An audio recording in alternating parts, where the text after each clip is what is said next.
Now, this is a look at destruction left behind from Hurricane Idalia in Cedar Key, Florida. People there are now starting the lengthy process of cleaning up the damage.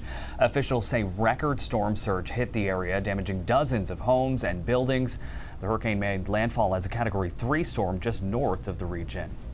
And today, President Joe Biden was at the FEMA headquarters in Washington to thank workers there while promising to help those in the storm's path rebuild.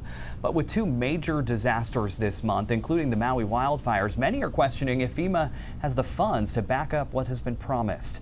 NBC's Alice Barr is in Washington with more.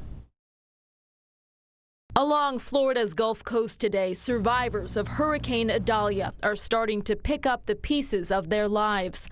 The same heart-wrenching task still underway in Maui after catastrophic wildfires. In a surprise visit to FEMA headquarters today, President Biden promising full federal support. I'm here to make clear that our nation has your back. But the head of FEMA on the ground today with Florida Governor Ron DeSantis has warned the agency's disaster relief fund is running dangerously low, down to $3.4 billion.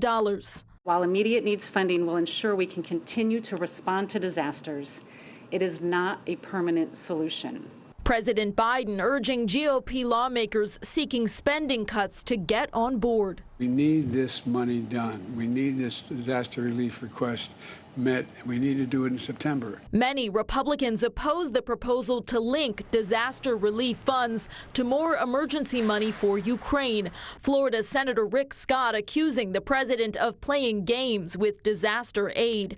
Lawmakers in both parties in Florida are pressing to restore the critical FEMA fund. Congress needs to do its job. I have a bill in the House. Emergency managers around this country are worried about how this stuff is going to get done when there's no funds available. Pressure mounting as the U.S. has already seen $17 billion disasters so far this year, nearly as many as in all of 2022, with months of hurricane season still ahead.